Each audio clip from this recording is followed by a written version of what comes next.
ڕۆژی هەشتی یانزەی 2023 تاوری تەندروستی سمارت هەڵدەسێ بە بۆنەیەکی تەواو تایبەت. من دکتۆر بژوێن یاسین عەبدوڵڵا پزیشکی پسپۆڕی بێهۆشکاریم لە تاوری تەندروستی سمارت لە 11هەمین فاست تراک ریڤیو بەشدارە بم. بەناوی خوای گەورە و میهرەبان، من دکتۆر هیوا عومەر بابا پسپۆڕی نەشتەرگەری گشتی لە تاوری تەندروستی سمارت.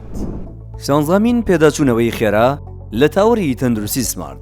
لە پێداچوونەوەی ئەم جارەدا بە بەشداری چەندین پزیشک و پسپۆڕی ناوخۆ و دەرەکی باز لە نوێترین توێژینەوە و زانیاری نوێ دەکەین لە بواری فتقی بنڕەندا لە بەرواری هەشتی یانزەی 2023 لە هۆڵی کۆنفرانسی تاوری تەندروستی سمارت 9/15 کاتژمێر 8:30 لە بەیانی.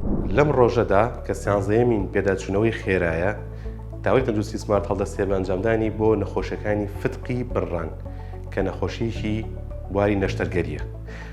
سڵاو، من دکتۆر ڕێباز عومەر ئینشاءڵڵا لەم ڕۆژەدا لە خزمەتاندا دەبم بۆ بابەتێکی توێتکاری لە تاوری تەندروستی سمارت. بە بابەتێک بە ناوی پین مانجمنت تا بلۆک ئینگواینەڵ هێرنیا هەوڵە دەین زۆرترین زانیاریتان پێ بگەینین ئینشاءڵڵا چاوەڕوان بن. ڕۆژی هەشتی یانزەی 2023 11هەمین فاست تراک ریڤیو هەیە لە تاوری تەندروستی سمارت کە تایبەتە بە ئینگواینەڵ هێرنیا واتە گەدەپۆزی لاڕان. تیایدا بە کۆمەڵێک بابەت لە خزمەتی هەموو ئەو بەڕێزانە ئەبین کە لەوێ ئامادە ئەبن. هیوادارین بتوانین کۆمەڵێک زانیاری نوێ لەو ئیڤێنتە زانستیەدا بخینە ڕوو. سمارت وەرچەرخانە.